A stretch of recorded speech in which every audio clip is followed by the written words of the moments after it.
come. I know it's only a few in number. I have a whole lot of questions that I was going to answer, but I'm actually going to leave them till tomorrow because I suspect most of the people who asked them are not here tonight. So I will leave them for tomorrow so that they can hear those answers. So we're just going to go straight into our talk this evening. And it's all about how we can manage our weight in a healthy way. And clearly we're in rather a bit of a crisis in this country in terms of our weight. And so we're going to have a look with all those voices, there's 1,000 of them out there, what we can do in a healthy way to get this under control. Let's have a look at some of those statistics to begin with. We know that at least 25% of children are overweight or obese in this country. When you break that down, nearly 10% fall in that obese category and the remainder into the overweight. And it's fairly equal for children between the boys and the girls. About 2/3 or 67% of adults in Australia are overweight or obese, and about 36% fall in the overweight and 31% in the obese. In adults, it is generally more men than women in the obese and overweight range. Now, these numbers were actually last calculated in 2019, so it's quite a few years ago now. Those numbers should be updated soon, but it is projected that to probably well over 70% now. And we still have not plateaued yet. We haven't got to the end point of that percentage. So we know that the number of people with obesity has doubled in this last decade.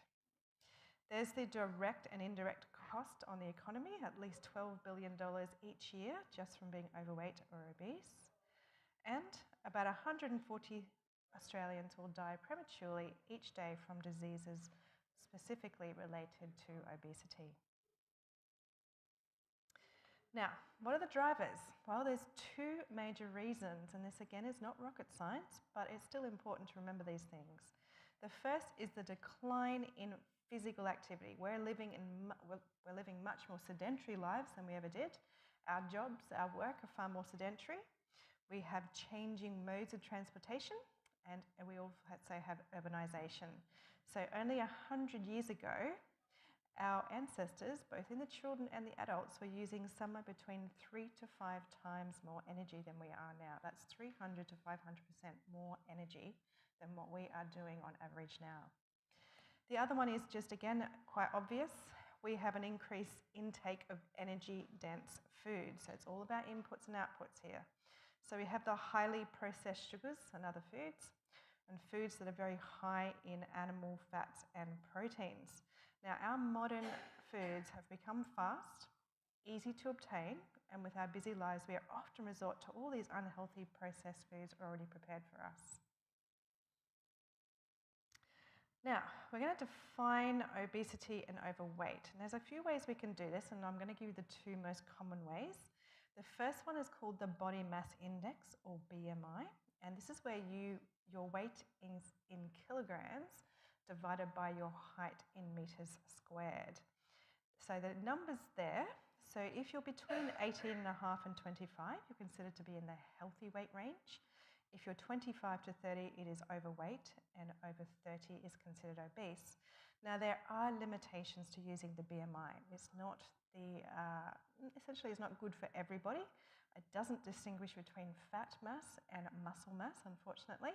So it's not useful in a number of different ethnic groups. It's certainly not good to use this in athletes and, of course, those with physical disability as well. It's not the most useful way. So the other one is waist circumference. So this is the one that I would primarily use when I'm looking at someone in terms of their risk for a variety of diseases associated with diabetes. Associated with obesity, such as diabetes. Now, waist circumference actually measures what we call the visceral fat, which is the very dangerous type of fat that builds up around the internal organs in the abdomen and puts you at much greater risk of health problems. Now, to measure this, just go back. It's halfway between your waist and where your hip is. So it goes sort of around where the belly button is. But the key to this is when you're measuring, you don't stand up and suck in. That is not the way you measure your waist circumference. You stand and you breathe out and you relax comfortably and then measure that without strangling your abdomen. Then you will get a true measurement. So don't squeeze. So there's your numbers. So if you're a woman, You need to be less than 80 centimetres, and in men less than 93 centimetres to reduce your risk of a number of chronic diseases. And obviously the greater that measurement, the greater the risk of disease is. Now, we used to think that fat was just a place where you stored excess energy. Well, that's not quite true. It is true that we do store excess energy, but it becomes more problematic if you build that fat up around the chest and the abdomen. It is a very dangerous fat that builds up. We call it toxic visceral fat for a number of reasons. This fat has a lot of toxic inflammatory chemicals and hormones within it. And these cause a variety of problems, such as decreasing your body's sensitivity to insulin. It stimulates uncontrolled growth of some cells, which can lead to cancer. It interferes with the body fluid balance. It promotes atherosclerosis, or the buildup of blood fats within your blood vessels. It disrupts the electrical activity in the heart and can even lead to arrhythmias. And overall, it promotes inflammation in the entire body that can lead to a whole host of other diseases. So this is one fat that we do need to get rid of as much as possible.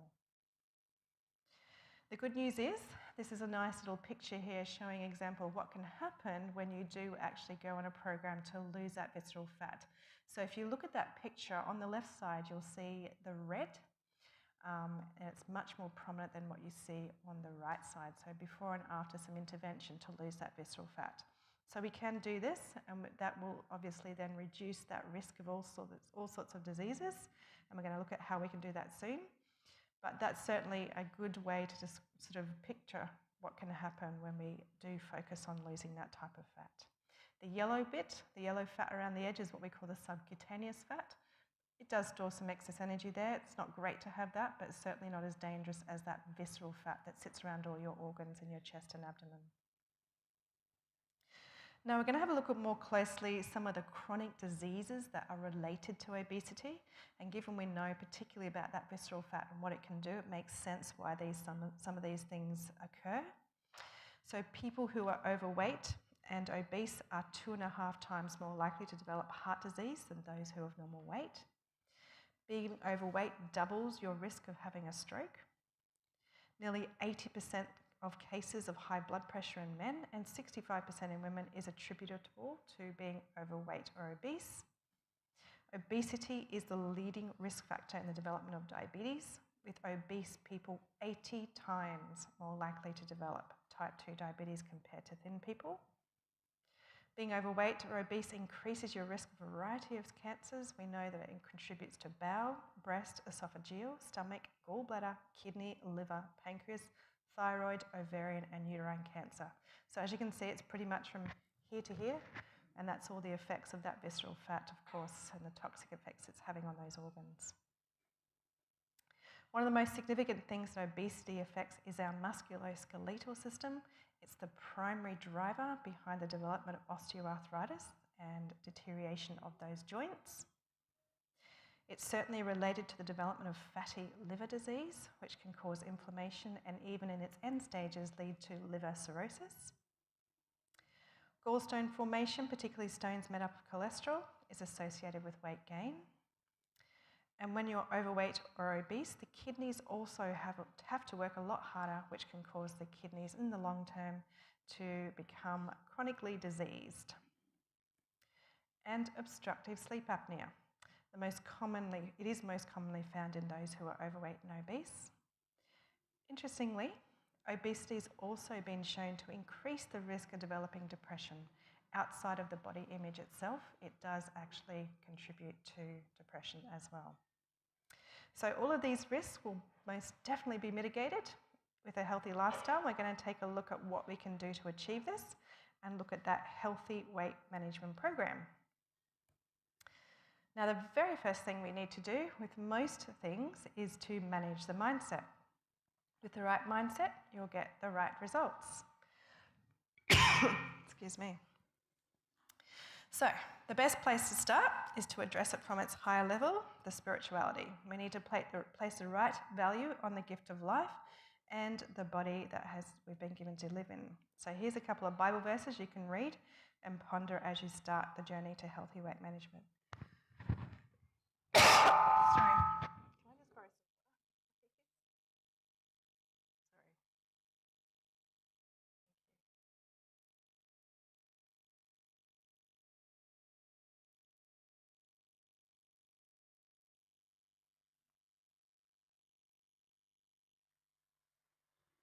Here's your first one.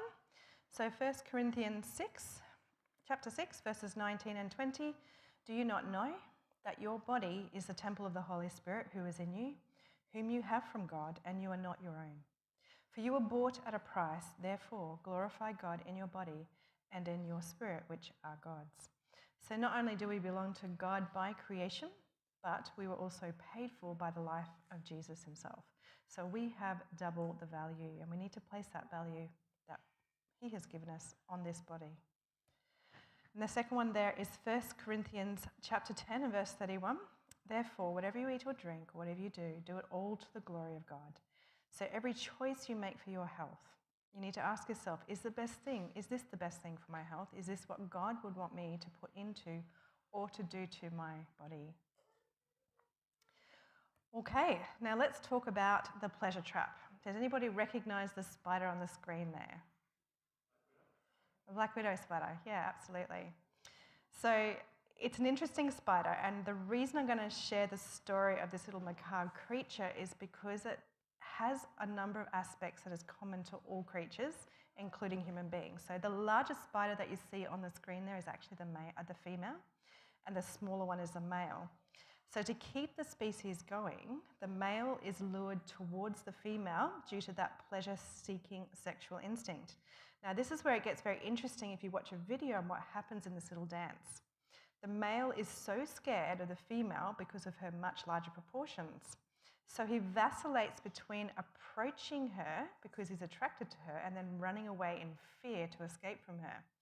Now, there's a real war then between that attraction and fear. It's a war between pleasure-seeking and pain avoidance. So eventually for the male, the pleasure will win out and they will mate. If only the story ended there. Unfortunately, as the male tries to escape, the female seizes the opportunity to conserve energy, and before the male can escape, he becomes her dinner. So there's that little black widow spider and its story. Now, what are those motivational forces that we just had a look at? Well, there's three, and it's common to all creatures: seeking pleasure, avoiding pain, and conserving energy. So those three were at play when it came to that story. And these three forces of motivation have been described by Drs. Lyle and Goldhammer in the US, and they've written some very interesting material and how this really impacts on our dietary behaviours.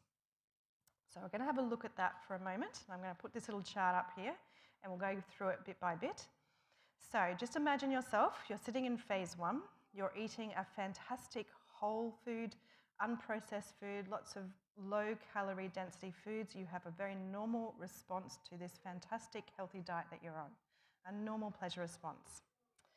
Then you go to phase two. So maybe you've gone to a party, you've gone out for dinner, there's not a lot of good choices on offer, and suddenly you're eating what we call supranormal stimuli foods: chocolate, chips, pizza, burgers, ice cream, you name it. And that calorie density fires off the pleasure centers in your brain to create an enhanced pleasure response. And just remember, another motivational force is also conservation of energy. So for instance, just heating up a single slice of pre-made pizza, say 100 to 120 grams, expends almost no energy and provides you with about 300 calories. If you had to prepare the equivalent weight of a green salad, not only does it take time and energy, but it also only provides 20 calories or less. So you can see there's a great discrepancy there as well. So then we move to phase three. So after eating those supranormal stimuli regularly, so you've kind of come away from there and you thought, yeah, I'll just keep eating that, it's cool, it's giving me lots of pleasure. I'll have a bit of chocolate here, a bit of pizza there, another burger here. Suddenly those pleasure centers start to move downward. They adapt downward so that even those high calorie density foods are leading to a normal pleasure response. Then you come and see me as a GP, and you have a blood test, and I tell you your cholesterol is very high, your sugars aren't too great, and it's time to get back to a healthy diet. So you go home and you go back to your whole food plant-based diet, lots of good healthy foods, but they are dramatically reduced in calorie density, and they lead to a subnormal pleasure response. So you get that drive down below where it should be in your brain. So think of trying to eat a salad after you've had some fried foods or chocolate. It just doesn't seem to fire off that pleasure response anymore. But the good news is, if you stick to that healthy diet, within a few weeks, that pleasure response will calibrate up to a normal place again. So even though it's tough to make those decisions sometimes, if we do stick to it, obviously with the help of our maker, we can get back to that normal pleasure response, and those same receptors will be driven again to do the right thing. So, but this really shows how our appetites can really trap us into this vicious cycle of constantly trying to use food to drive that pleasure response in our brain.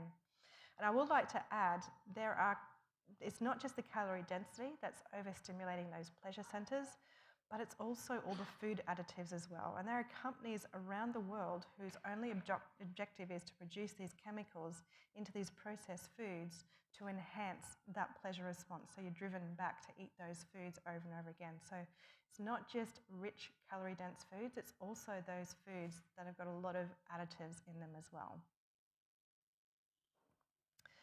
So the next principle in managing the mindset then is don't get caught in that pleasure trap. Recognize what it is, but feed your nutritional needs and not your appetite. So when you're making choices every day, make choices that are good for you and not just feeding those cravings that you are getting. Closely linked to this is the next concept: make the changes for your overall health rather than just focusing on weight loss alone. So this is a change that you're making for the rest of your life. So we have to remember this is a journey of a lifestyle change and not just a diet for a few weeks or several months. This is something that we need to put into our lifestyles and maintain it for good. Now, anything real, anything worthwhile in life does take time and effort. There is no safe or effective quick fix to life's challenges, and this definitely does include your health with regards to your weight. I always say set realistic goals and don't worry about others or even societal expectations. If you set the bar too high, you will give up very quickly. So it's taken you 20 years to get where you are. Don't expect 6 months to get back to where you want to be. Set realistic goals. Always focus on the successful changes that you're going to achieve each day, each week, each month, and not on any past failures that you've had in your journey. So once you've wrapped your mind around making healthier choices, that mindset, the rest actually does become a lot easier. The next step is to find the right diet amongst all the different options out there, one that not only is going to help you to achieve a healthy weight, but also leads to long-term positive health outcomes. Now, this diet is not about counting calories, but rather one that burns the most calories or energy. And there is only one diet in all the literature that fits this bill. It's the whole food plant-based diet. That diet rich in fruits, vegetables, legumes, nuts, grains, seeds in their natural form or as close as possible. Now, this diet is roughly 80 to 85% carbohydrate, complex carbohydrates, and less than 10% each of the healthy plant proteins and fat. Now, what's so special about this diet that nothing else can achieve is the way it uses up calories or the energy you are consuming. No other diet can do this. It increases the proportion of dietary calories expended as body heat or through voluntary physical activity. It stores less of the energy as body fat. There is overall increase in fat degradation and a loss of body fat with this lifestyle choice. You form more of a highly specialized brown adipose tissue that greatly enhances your metabolism. It stops you from putting energy into fat stores and instead uses it to produce body heat. You don't even need to count calories when you're on this diet. And of course, it has all of the life-giving properties of fiber, antioxidants, vitamins and minerals, and reduces the risk of many of the chronic diseases that we have: heart disease, diabetes, cancers, etc. Now, an observational study they did in rural China showed that these people were eating more calories per unit of body weight than the Westerners, but their BMIs were a lot less, even taking into account the amount of exercise they were doing. This was because they had high complex carbohydrates low protein, and almost entirely their diet came from whole or unprocessed plant-based foods. So they were reaping all of the benefits that I've just outlined there. Now, there's certain plant-based foods that can really enhance the weight loss. There is. And we're going to take a look at some of these. Your leafy greens. There's kale and rocket, spinach, beet greens, Swiss chards. These are high in what we call the fat-blocking agents, thylakoids. These thylakoids slow down the absorption of fat and allow for really strong signals to be sent to your brain to tell you that you are full and in turn suppress your appetite. Apples, pears and berries are also standout categories in the research associated with the most weight loss. Legumes, lentils and beans, all of these are really helpful in suppressing appetite and reducing daily intake of the calories. Head to head in the research, legumes are more effective than whole grains in decreasing weight and waistlines and just as effective as cutting calories. Now, flaxseed has been used in a lot of trials looking at a variety of benefits, and it has been shown to significantly reduce the body weight, the BMI and the waist circumference. It has to be in the form of a whole or ground flaxseed and not as the extract or the oil to get those benefits. Now, there is one thing that's been really huge in the last few decades, and that is the low carb, high protein and high fat as well diets, but we need to avoid these completely, and I'll explain why in the next slide. But there are many out there. I'm just going to give you a bit of a quick rundown. The Atkins or New Atkins or Modified Atkins, the keto or ketogenic diets or any variations on these, paleo, protein power, enter the zone, South Beach, Sugar Busters, Stillman, Whole 30, and the latest one, which a lot of my patients are getting a great big lecture on, is the carnivore diet. But essentially, if there is any diet that restricts the carbohydrates but encourages protein or fat above the 10% of total intake, you can add this to the list. So here's why. There is often rapid weight loss seen with these diets, but it comes at a large disastrous cost to your health. In the short term, when compared to those on traditional just low-fat diets, they have more bowel effects, whether it's constipation or diarrhea. They have headaches, muscle cramps, bad breath, generalized weakness, and rash in terms of side effects that are commonly found. Now, these diets inherently promote the eating of predominantly animal-based foods at the expense of plant-based foods. Therefore, there's a loss of all the health-giving complex carbohydrates, fiber, many vitamins and minerals, and a whole host of antioxidants, all of which are so important at reducing the risk of a lot of those chronic diseases. Even though you may experience the weight loss with this diet, you're going to increase the risk of chronic disease. It's also, generally speaking, very high in saturated fats and cholesterol, which again promotes strokes and heart attacks. It's also high in animal protein, which causes higher cholesterol, build-up of plaque blockages in the arteries, and also increases the risk of a whole variety of cancers. The weight loss on these diets have been consistently shown to be unsustainable. And a summary of the 17 studies with more than 270,000 subjects showed a 31% increase in total deaths when compared to the standard but very unhealthy American diet, which already has a high mortality rate associated with it. So these diets are worse than the standard American diet. So that's pretty bad. We need to avoid these low-carb diets. Now, we often get questions about this. We're talking about fasting. It certainly is one way that you can get some weight loss happening. But here I'm not talking about any sort of prolonged fasting, whether it be for days or so. This is something that needs strict medical supervision. It's also, fasting is never an option for those who have very active lives, for children, for pregnant or breastfeeding women, for insulin-dependent diabetics, and a whole lot of others with chronic disease. But what we're talking about those for suitable is an overnight fast. We might be saying, well, don't we fast normally overnight? Well, it is about confining your daily meals to a restricted window of time. Now, the research is showing 6 hours if you're going to do a 2-meal a day as a window of time. But for the most of us, that's almost impossible because we work. So we have to go to work and we come home and there's more than 6 hours between when we breakfast and when we have a dinner. So the option is just to extend that. Try an 8-hour or 9-hour window, and then obviously having a longer overnight fast, whether it's 15 hours or 16 hours. That can be helpful. Even my son, he used this particular method as well. He came down to using an 8-hour window, and he was fasting overnight for 16 hours. Using that, he was able to lose 17 kilos in 6 months. So his diet was not bad to begin with, like he was a pretty healthy kid, but just by restricting that and not eating that late night meal and having something heavy there, he was able to lose that weight. But he didn't do the 6-hour window. So it certainly does help with weight loss, a significant amount. There's also a reduction in oxidative stress when we have those longer overnight fasts.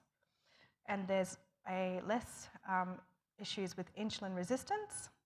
And interestingly, there was an average drop in blood pressure equivalent to using the most potent blood pressure medications by having that long overnight fast. Now this one is important, and it kind of goes along with the overnight fasting concept in that meal sizes do make a difference when it comes to weight management.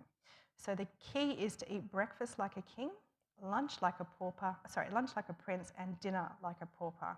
So of all your meals, you really want to put your effort into breakfast. It will kickstart the metabolism and provide the energy for the day's activities when you need it the most.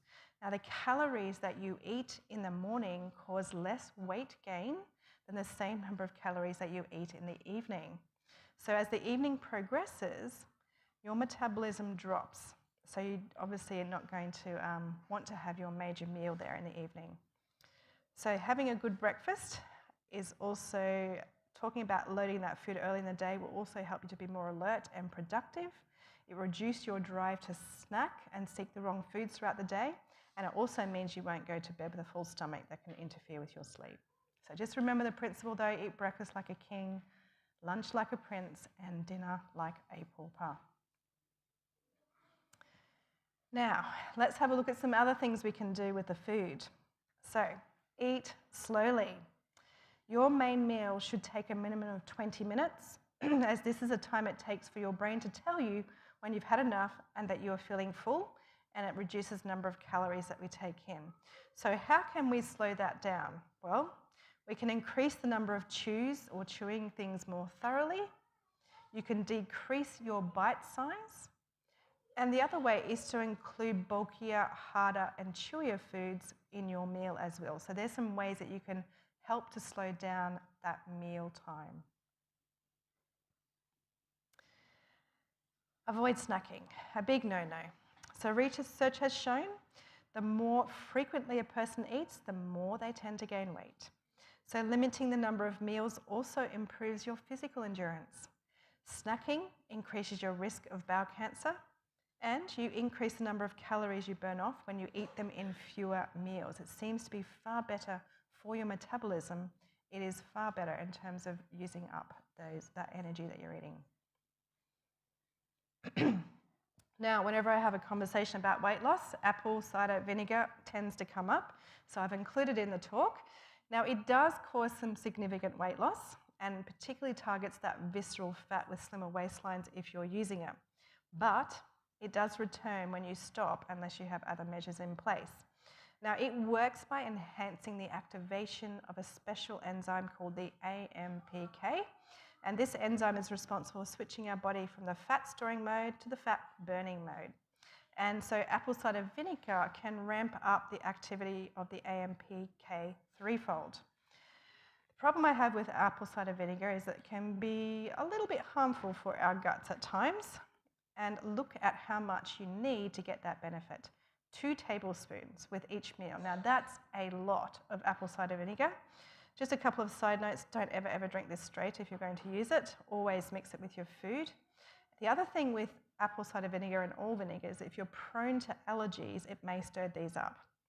So there is a much better way to ramp up the AMPK activity, and that is exercise. It will do the same thing. So my recommendation is not to technically use the apple cider vinegar.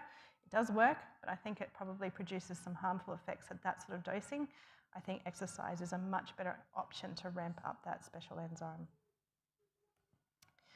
Now, what about water? Water is vital in any sort of healthy lifestyle and weight loss plan. So if you ignore your thirst mechanism, your body will resort to hunger signals in an attempt to get your attention to give it some fluids. So thirst is often misperceived as hunger. So drinking plenty of water will prevent those abnormal hunger signals. So here's a few facts for you. Water has no calories, but it has been shown to increase the number of calories that your body burns at rest. Well-hydrated bodies shift towards burning fats and decreasing the breakdown of protein. There have been a few studies that show even just drinking 1 to 1.5 litres per day, which is not enough for most of us, was causing a significant reduction in weight, body mass index and waist circumference, and body fat in as little as 3 weeks in overweight individuals. Here's another interesting fact here. Drinking 2 cups of water can boost your metabolism by 25% within the next hour. That's nothing to sneeze at. So a good way to help burn those extra calories would be to have 2 cups of water on an empty stomach about half an hour before each meal. And for the remainder of the intake, don't forget to drink between your meals. It's always best to not drink with your meals because it can potentially impede the digestion somewhat. And there is your formula, 30 milligrams per kilogram at rest or 40 mils per kilogram when you're active, roughly 2 to 2.5 litres, potentially up to 3 for a very large frame person. It really depends on your weight and the weather and the physical activity. Alcohol. We always need to avoid this one for lots of reasons, but when it comes to weight management, alcohol provides you with no real nutritional benefit. It really doesn't have any of those vitamins or minerals that you need. Gram for gram, it's almost double the calories of sugar. It hinders your body from burning fat. It causes greater hunger sensations and reduces the feeling of being full. And it also leads to poorer food choices. So one that really needs to be avoided on any healthy weight management program. Now, exercise. That's the next thing we need to address is the movement. Remember, it's about inputs and outputs, so let's have a look at the outputs here. So most of us live sedentary lives, so we do need to make sure that we include exercise as part of our goal. So bearing in mind, though, that exercise is nowhere near as effective as dietary changes for weight loss, but the benefits for exercise do go beyond weight management itself. Now, we need to do more spontaneous movement. This is the non-exercise activity that we accrue each day. And the research shows that we burn off 5 times more calories from these non-exercise activities than formal exercise. So what are some of the ways we can do this? Get up and stretch and walk around more often. Stand instead of sit when you can. So in some workplaces, they do have standing desks now. Do more housework. That's not my favorite option. Cook and prepare your meals. That's Rui's favorite option. This one is mine. Do more gardening. Take stairs and serve the escalator. Park your car further away from your workplace or the shopping centre, wherever you're going. Singing. Singing uses up lots of calories, so sing your heart out. And so does laughing.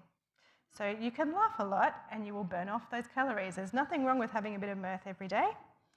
And dare I say, fidget when no one is watching you. It's another way that you can burn off some extra calories. Now, when it comes to formal exercise, what types are helpful? Well, there's a few. We have the aerobic kind, the one that makes you huff and puff. It's fantastic at burning off that energy and reducing the bad types of fat in our body. Now, brisk walking and cycling are great examples. Interestingly, swimming just doesn't seem to work for weight loss in the research, so definitely go for cycling or walking. And we need to get to about 3 to 5 hours per week if you're trying to lose weight for that type of exercise. So that's roughly half an hour a day as a minimum. We've also got resistance type exercise, and this is the one that helps to build the muscle mass, and that's because muscle mass has a much higher metabolism, and it will help you to burn more energy around the clock, even when you're at rest. So muscle has always been found to be far more metabolically active than fat, and also it requires more energy to build muscle mass. So that's why it's important. So this exercise will also help to prevent a drop in metabolism that can occur when you're losing weight. So try to include some of these type of exercises each week, whether it's resistance bands, small weights, body weight type exercises. But we also know that overall, research has shown that exercise tends to reduce your appetite as well, despite what you might think. It actually reduces it. When to exercise is also important. The timing. Well, that's the first one, on a daily basis. But more fat is burnt on an empty stomach, so it's best to exercise before a meal. So in a study where they tested the fat-burning capacity of exercise before breakfast and after lunch, they found that you burn 90% more fat from the before breakfast exercise. A similar finding was also found in a study that looked at before breakfast and after dinner. Obviously, the before breakfast was far superior in its fat-burning capacity. Why does this happen? Well, if you exercise after a meal, then you're going to just use up some of the sugars in your blood from your recent meal, and you won't really tap into those fat stores.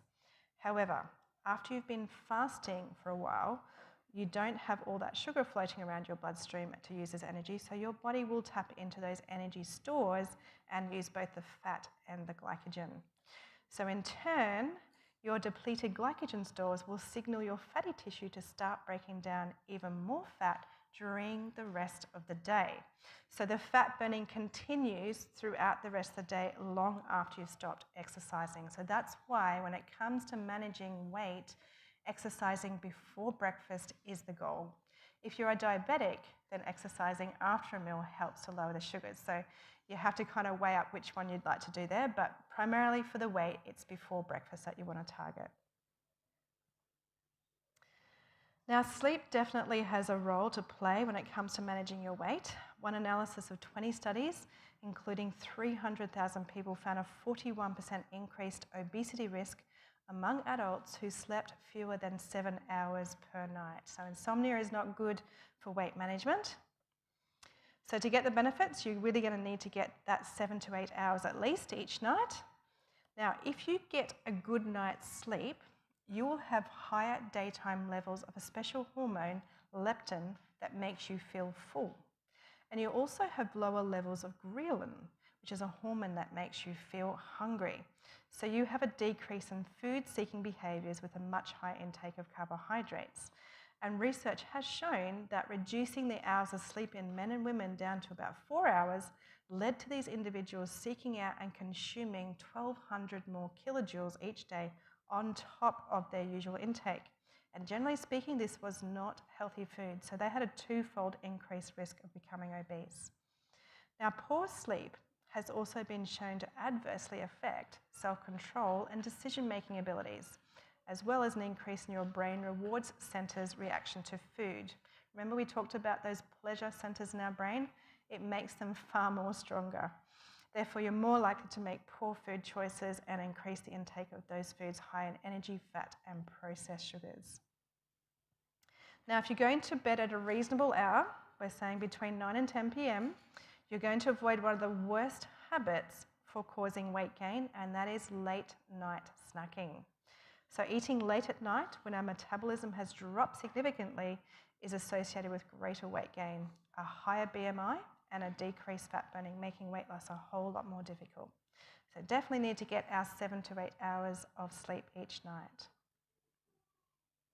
Who would have thought sunlight can play a role in burning fat? Well, there are subcutaneous fat cells, or those white fat cells that are found just beneath our skin. Now, it is a major fat deposit in humans and does play a significant role in metabolism. It is a bad kind of fat, not as bad as a visceral fat, but still it is a bad kind of fat because it stores those calories that should be burned for energy and does contribute to obesity, diabetes, and heart disease. Now, a study in the Diabetes Institute in Canada has found that when the sun's blue light wavelengths, this is a light we can see with our eye, they're much stronger over morning, they penetrate our skin, reach the fat cells beneath, and these little fat droplets reduce in size and are released out of the cells. In other words, our cells are not storing as much fat. It's kind of like melting it away. And as I said, that blue light wavelength is much stronger in the morning, so morning sunlight is the best time to gain these benefits. Now, weight loss is rarely an easy journey, and it often occurs in stages with plateaus in between. Sometimes it may even start with a plateau, and this is all pretty normal as your body is trying to conserve some energy as it sees you starting to lose weight. But there are some things you might like to try in the short term that can help you get off the plateau. So for a short period, you might like to just increase the time exercising or even change the types of exercise that you are doing. In particular, include more of that resistance type training to boost the metabolism. If you have a sedentary lifestyle, you might like to try the 2-meal-a-day plan and try to get as long a time period overnight as you can. Try to aim for that 16 hours if you can overnight. You might like to reassess your diet and water intake, make sure there's nothing else that can be adjusted, and if all is in order, you can use a raw plant-based food diet just for a couple of weeks. That sometimes can kick you off that plateau.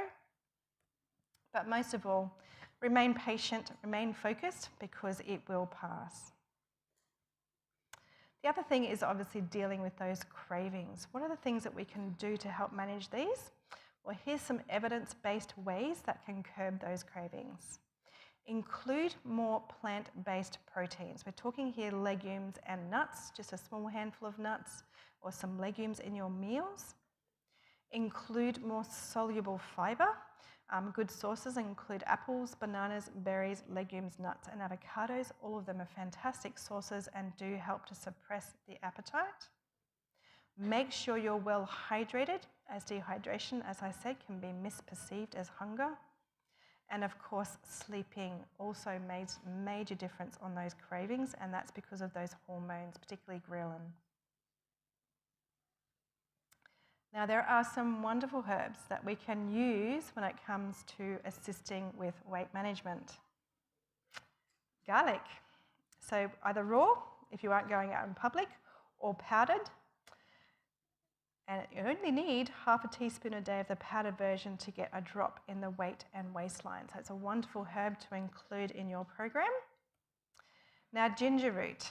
Another way you can boost your metabolism, and you can boost it by about 10% at least in comparison to placebo in the studies.